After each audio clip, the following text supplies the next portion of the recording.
come back.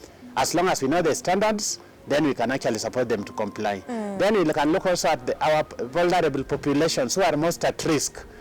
The traffic police are clearly at risk, just like we have talked about children in danger zones around the road, schools around the major roads, within the city, like now the school in the CBD and so on and so forth. The police are actually another population at risk when sometimes some behave in a way that does look normal.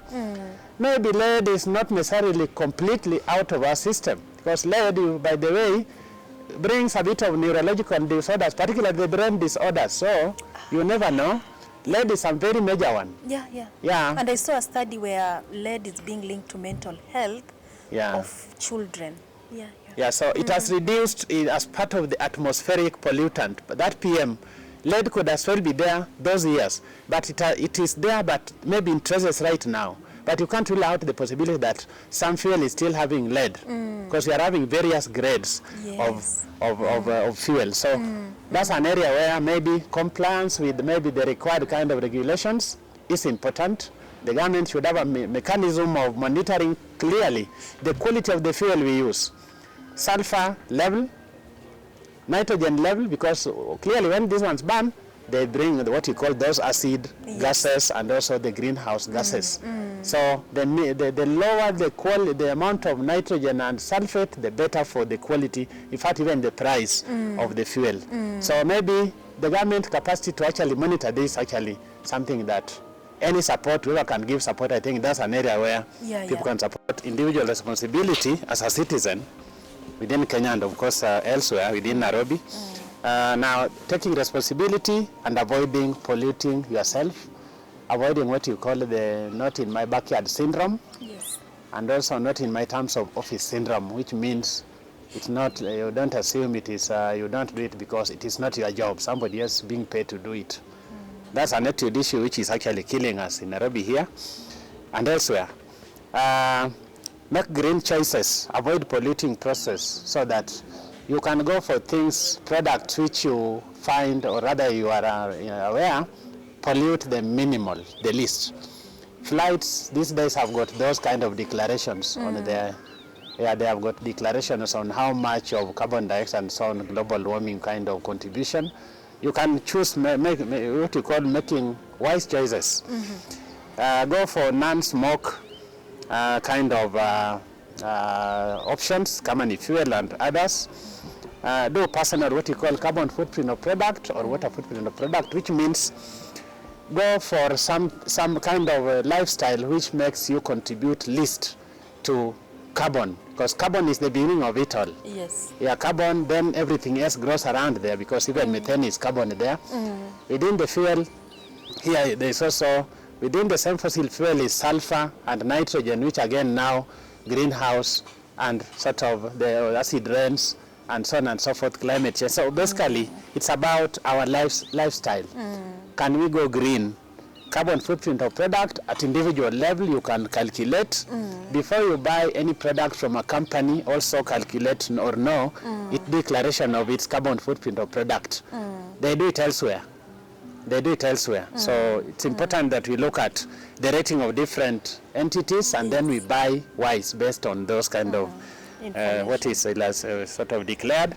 So basically, therefore, we are saying that air pollution is a kind of avoidable kind of hazard.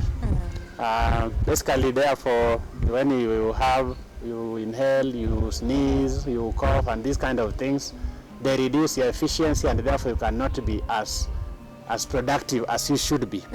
Just sampling some of the figures, because I did give an indication earlier of maybe the statistics of Nairobi.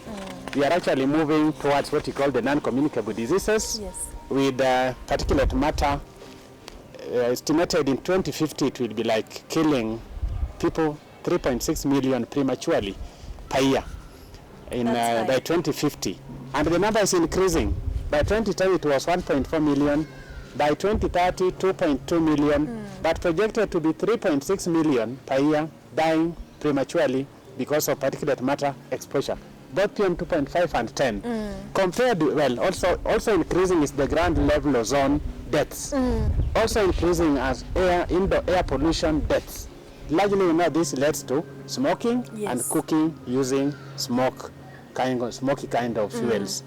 But on the other hand, the water and sanitation related and malaria related, which are actually by and large infectious diseases, they are reducing. Yes. Reducing water sanitation diseases from 1.8 million deaths per year in 2010, projected to be only 0.5 million, that's 500,000 deaths per year. So basically, we are actually moving towards what we call the communicable diseases era. And therefore, looking at the lung disease, respiratory kind of conditions, the population, which has been mostly looking at 6 hospitals that we have been able to study, looking at over 21,000 sicknesses, people that actually go to the hospital because they're sick, almost 22,000 at the age of 25 to 34. That's a very productive age. Another for 15,000 between 35 and 44 going to the hospital because of sickness related to lung. Another 7,000 45 to 54. Cumulatively, that's a very productive age. They are actually taking their time in hospital. Then 15 to 24, another 11,000. Cumulatively, that is an age at which people are actually affected very, very much by the lung disease and respiratory conditions. Looking at the 3 years, 2019 to 2021, those are 3 groups that actually have been impacted. So looking at 21,000 25 to 34-year-olds that are sick from lung condition, then who is actually productive in the country? That's a clear impact. But of course, there will be a percentage also that dies.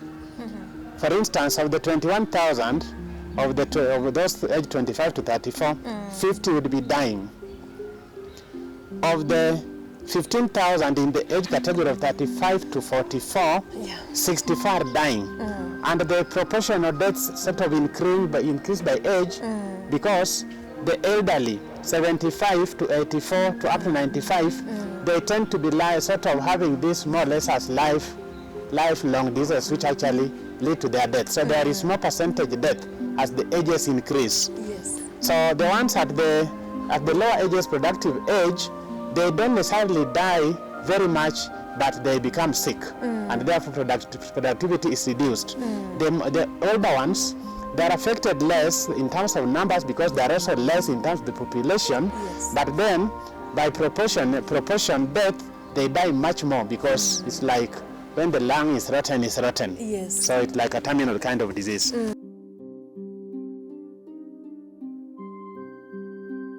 We come to the end of our today's show where we were looking at the impact of air pollution on our health.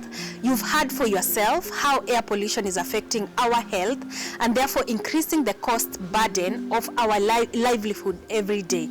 Remember, you can text us, you can tell us what you feel about our shows, you can tell us the environmental challenge that you are facing where you are, and you can participate in rallying behind actions that will push sustainability forward. I'm your host, my name is Rose Gishure. This is the Environmental Global Show. You can follow us on Facebook at EnviroCare Media Services, on Twitter at EnviroCare Media Services, on LinkedIn at EnviroCare Media Services. Thank you, and continue watching our shows, sharing, and even subscribing to our YouTube channel at EnviroCare Media Global.